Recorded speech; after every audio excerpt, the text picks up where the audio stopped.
धन के अतिरिक्त भी तुम कुछ दे सकते हो। एक मीठा शब्द, एक प्यार भरी मुस्कान, उसका मोल तो धन से भी अधिक है।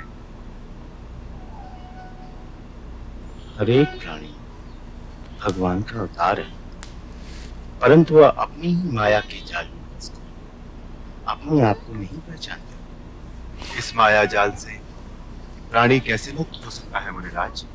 स्वयं को पहचान, अपने भगवत स्वरूप को जानकर स्वयं ही अपने आप को फंसाता है और स्वयं ही मुक्ति का साधन पूछता रहता है। यही तो मायापति की माया है।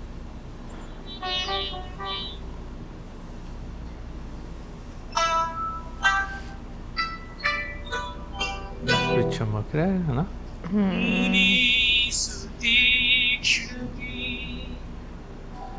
भक्ति न्यारी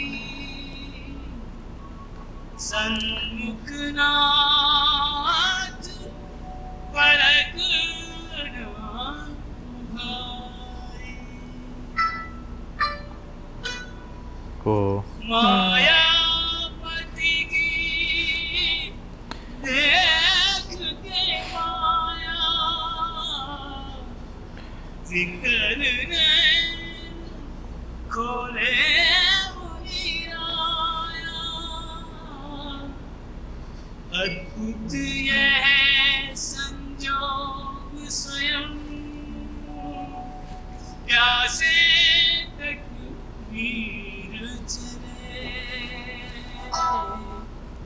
अद्भुत यह संजोग स्वयं प्यासे तक वीर चले।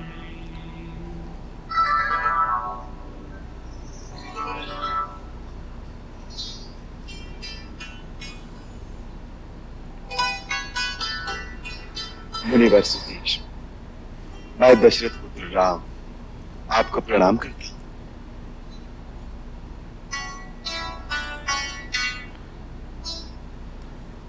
भगवान, आप स्वयं चलकर अपने भक्त के पास आ गए।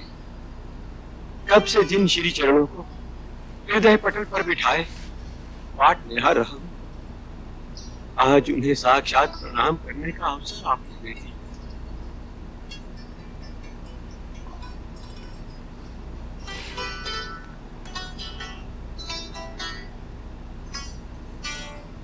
महात्मा, मैं तो मनुष्य मात्र हूं, मेरी भगवान कहकर वंदना न करें। राम, ऋग्वेद कहता है, एकम सत्य विप्रा बहुधम वदन्ति। सत्य एक है, परंतु ज्ञानी जन उसे विभिन्न नामों से पुकारते हैं। अर्थात ईश्वर ही सत्य है, जो विभिन्न रूपों में प्रदर्शित होता है।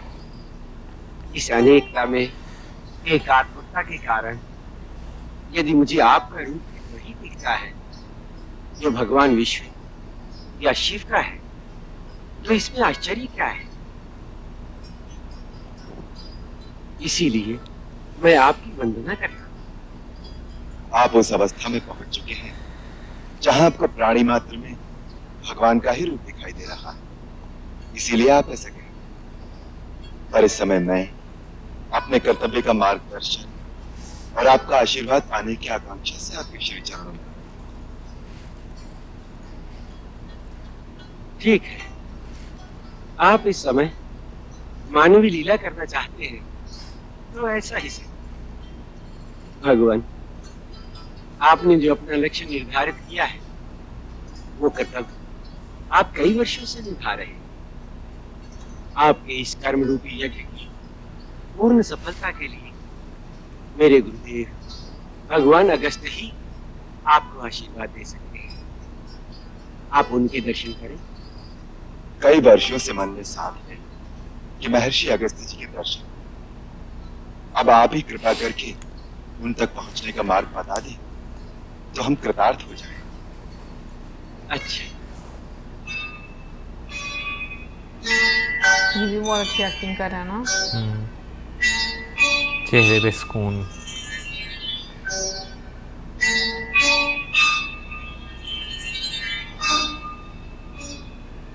अवश्य। गुरुदेव ने मुझे आपको ले आने की आज्ञा दी।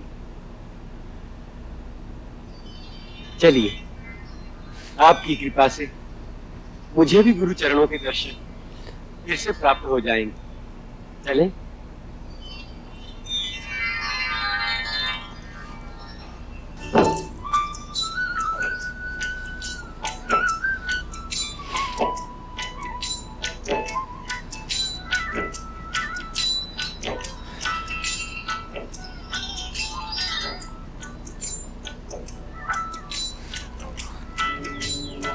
वो कवच।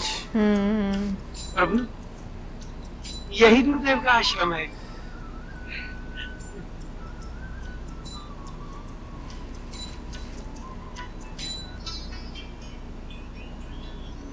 वो ओम की वाइब्रेशन। भैया, वो देखिए, ये कैसा प्रकाश है? हाँ, ये आभा कैसी? सीते, ये महर्षि अगस्त्य का आध्यात्मिक तेजपुंज है। हर प्राणी की आध्यात्मिक उन्नति और शक्ति के अनुसार ही उसके शरीर के चारों ओर एक तेजपुंज, एक प्रकाश का क्षेत्र रहता है। जितनी शक्ति अधिक होगी, प्रकाश का क्षेत्र भी उतना ही बड़ा होगा।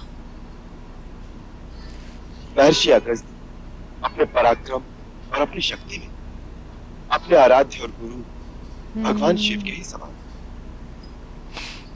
एक बार देवताओं के कार्य में सहायता के लिए महर्षि अगस्त्य ने पृथ्वी के सातों समुद्र अपनी अंजलि में। भगवान अगस्त्य सारे दानव समुद्र में छिपे हुए हैं, जहां से वो जब चाहे निकलकर देवलोक पर आक्रमण करते रहेंगे। जब तक उनका संहार नहीं किया जाएगा, देवलोक सुरक्षित नहीं रह सकता। यदि आप अंदर थोड़ी देर के लिए समुद्र का पानी हटा सके, तो हम उन दानवों का अवश्य ही नाश कर देंगे। आप ही ऐसा करने में समर्थ हैं। हम आपकी शरण में आए हैं। हमारी सहायता कीजिए प्रभु। तथास्तु। ये मुझे बहुत अच्छा लगता है वर्ड। तथास्तु। ये हमने इसमें सुना था ना सबसे पहले। महाभारत में। नहीं, उससे पहले मूवी थी ना कादर खान सर की।